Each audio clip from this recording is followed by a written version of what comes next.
So right now I'm here live with a legendary MC, a legendary pioneer. We're just here at the PlayStation Vista event and it's been a great time. Wiley is here in the building. I'm with him right now. Myself, Brainlokk MC, reporting for the University of Westminster Smoke Radio. How you doing, Wiley? I'm fine, brother, man. I'm just trying to just catch my breath back after that little 20 minutes exercise in there on the mic. It's great, man. It's great to have you. So, you know, you've been a day one MC and artist from the jungle days to the garage days to the grime days. What would you say is like the difference with the scene compared to back then amongst the atmosphere and now? I feel like, obviously, years have passed, a lot has changed, less events are on, and I feel like different genres have started, some have emerged. You know what I mean? Evolution has taken place, basically, and I don't want to be against it. I'll rather go along with it and try and, because I like music so much, I would like to be involved in what I take a liking to, just how it happened with jungle or grime. So like now I like minimal dub tech house a lot. That's a great answer there. So you're like, you know, you're 5 like label albums deep. Yeah. Which one would you say, if somebody didn't know you wanted to get to listen to you, can describe you best out of those 5 albums? Right. The best album to describe me out of them 5, yeah, is probably, in my opinion, is probably Playtime's Over. If I be honest with you, I like Evolve or Big Stink, but that's because I like it. For me, it's today. But some people like the harder elements and the harder years of spitting and stuff. So I'll probably Playtime's Over out of that batch. Okay, that was a big answer there. So Wiley, if you had to go to space right now and you had to evacuate, leave the Earth immediately, so I would want to know, like, what would be your last gig you would go and see, concert ticket wise, and your top 3 CDs you would listen to in your car before you left? I'd go and see Drake.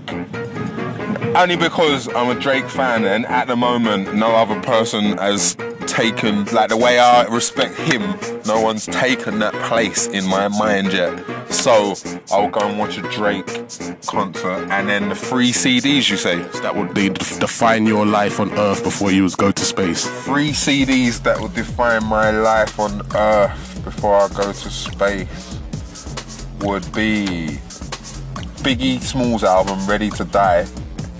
No, Life After Death, sorry, that one. You know what as well? Imogen Heap. Okay. And Imogen Heap's last album, and I think another person that can define Boy in the Corner, Dizzy Rascal. Yeah, because obviously even though it's his album and he was that age and bloody blah, obviously when I was his age I went through that everything he said, he said plus a million more, so I can hear him. Okay, you know, Lord of the Mics is, you know, a classic series going on. It's been, you know, day one when I was growing up, you know, I was entertained by the Wiley Kano clashes, the Ghetto Nappers, etc.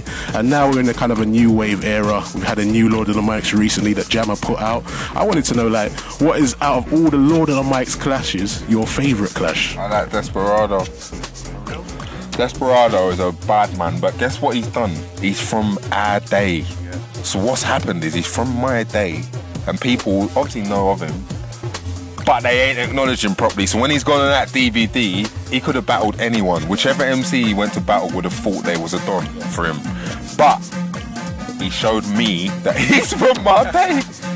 Desperado and Warrico. See, do you know what it is? Warrico keeps pissing me off because he keeps acting like he's not good and he's lost. And if he didn't have that, it's because they're not in London, so you're thinking like, oh no, if anything, I lost, man. Get that out your system, you won, you madman. So Warrico, I want him to know he won, and Diesel's my friend, yeah? But that's why I'm being honest, because if I weren't a friend, I would lie and say, oh yeah, Deez, you won. But I know who won, and so he amazed me. And Cozzy amazed me, because in my head, he weren't gonna win. I thought Socks was gonna win. So them 3 were shockers, and then obviously I less like MC, and I'm busting joke at every single thing, J1, all of them, because they're just making me laugh. And Murky Ace, yeah, but Desperado is my don, bruv. I don't know why, but he and he slipped up a few times as well. But the good thing what Desperado did is he still done it. He done it, man. He might not have, he won it quite early for me.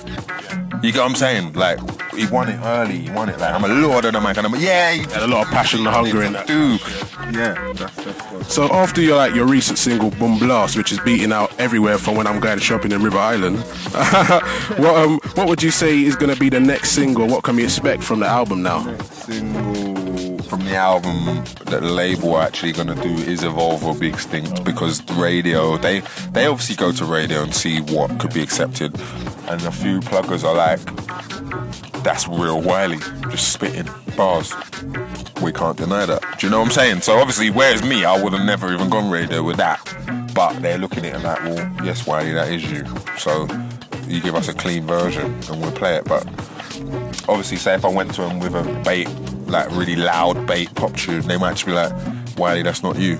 And this is something I've had to come to terms with over years, because if I go to someone and they say, Wiley, it's not you, really I should accept that. Or there might be a day where I'll be like, well, it's not me, but you know what, I need a number one, or I want, and that's when they say like, at which degree will you go, like, to get yes. And that's something I've been in a battle with for like.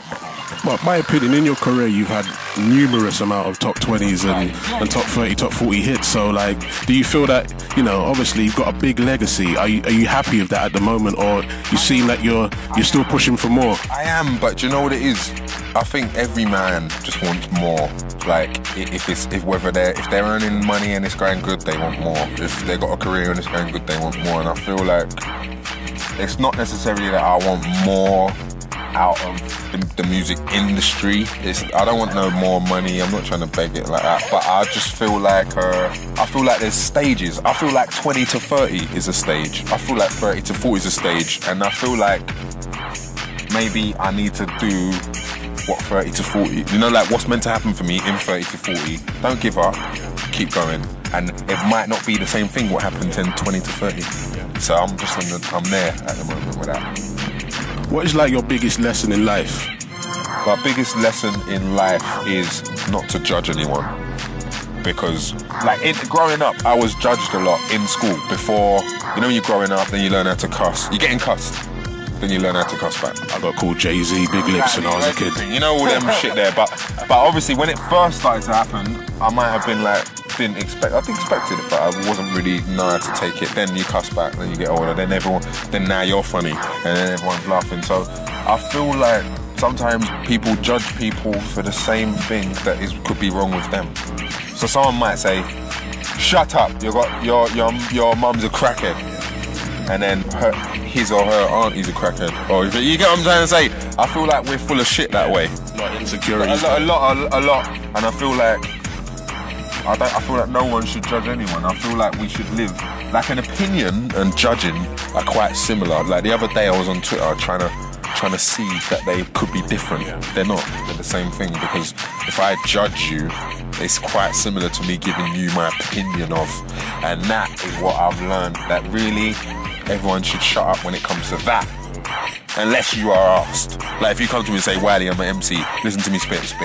What do you think of me? And I say, you want me to be honest, and I'll tell you what I think. Like, that should be had if it's meant to be had, but I don't think I or anyone else should go around putting opinions. Like, say if I do it sometimes, and like one day Estelle said something. She said it's alright to spend 4 years on one album. The way she meant it was the wrong way I replied to her. So what she meant is, take time to build this groundbreaker. Obviously, we're in the hustle, bro. Who's gonna spend 4 years on it? So I'm sitting there. So I tweeted when I really should have just shut up. This is what I mean. Don't throw your opinion around. Don't judge unless I feel like, even me, anyone.